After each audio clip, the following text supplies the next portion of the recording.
Hyde, Sean Pearson, and Mr. Stephen Leavenworth.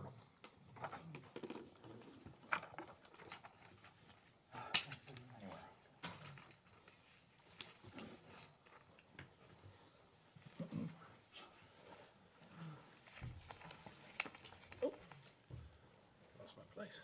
Okay. Me first? Yes, sir, that's the way I called them. There you go. All right. Well, here we are again.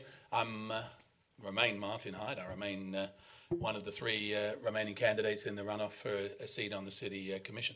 I don't want to take too much of your time today, but I know that you'd miss me if I didn't turn up every 2 weeks. So, I thought a little bit about the campaign, and I thought a little bit about how snarky I come across towards you guys. And, I think on some level, it's unfair. I think on some level, sometimes I've turned up here and I've told you things that you're actually not aware of. And it drew me to a consideration of something that I wrote out here. But I was thinking about governmental actions and the impacts that they have on real people. And it reminded me, you may not recall the movie 1949, Orson Welles, The Third Man.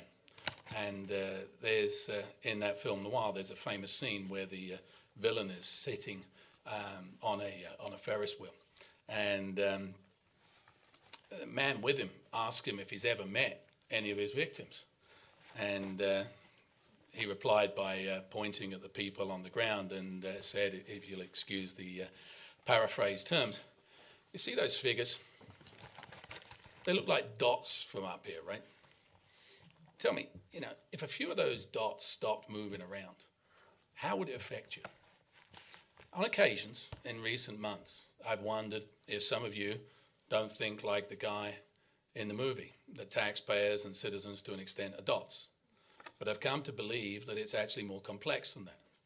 I think that there's an element of obfuscation here by senior management that has led to actions being taken in your name, such as the lawsuit I mentioned last week, without your clear approval. What I'm here to ask today is very simple.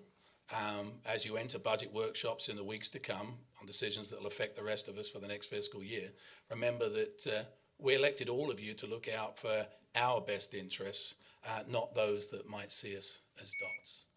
Thank you. Mr. Pearson. Thank you.